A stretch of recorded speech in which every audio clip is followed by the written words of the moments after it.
apparently somehow convinced the United States government, specifically the United States Department of State, that the taxpayers of the United States of America should spend $400 million buying, quote, armored Tesla production units.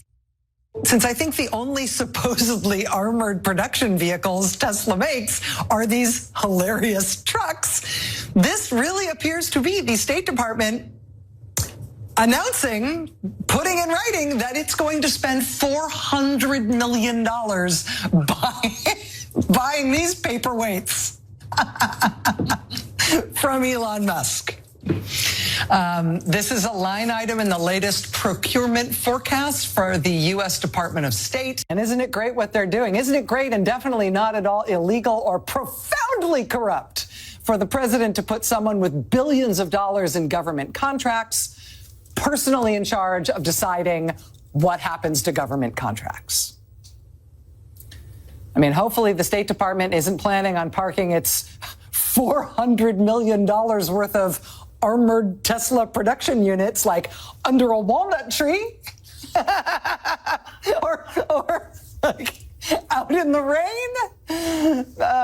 But otherwise, that's obviously a super kosher use of taxpayer funds and not at all $400 million worth of self-dealing by the president's top campaign donor to whom he has handed the keys to the kingdom. Definitely not ripping us all off to pay themselves, right? A few moments later. The State Department would have issued that contract under Biden's administration. So I'm sure Rachel Maddow is going to correct that on a subsequent broadcast. I can't wait to see it. A few moments later. Last night we reported on this fiscal year 2025 procurement prospectus from the U.S. State Department. It is dated December 2024 during the Biden administration. This is after the November election, but before Trump was sworn in. And we reported on this last night because the single most expensive line item in the whole prospectus for the State Department's prospective purchases in 2025 was a $400 million line item for, quote, armored Tesla production units. $400 million worth of armored Teslas.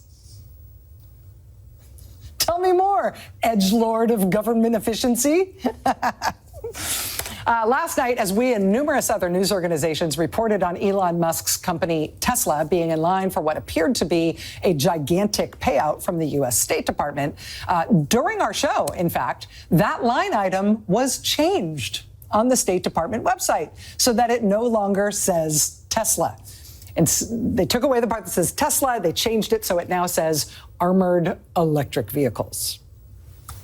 Now, the State Department prospectus did not reflect a contract to Tesla for $400 million.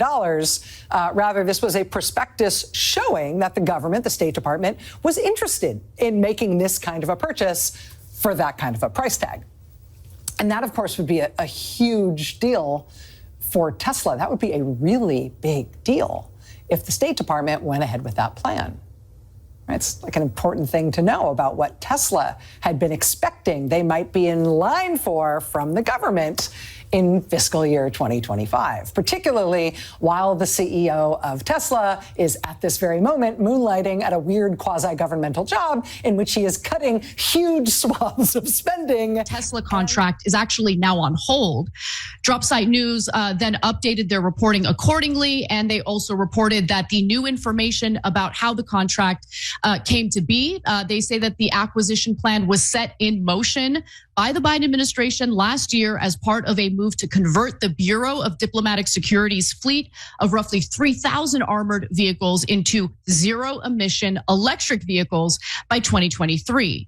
And in April of last year, the Bureau of Diplomatic Security issued a request for information to see which electric vehicle manufacturers would be interested in taking on that request. Now, according to the Trump State Department, only one company showed any interest in this contract, and that one company happened to be Tesla.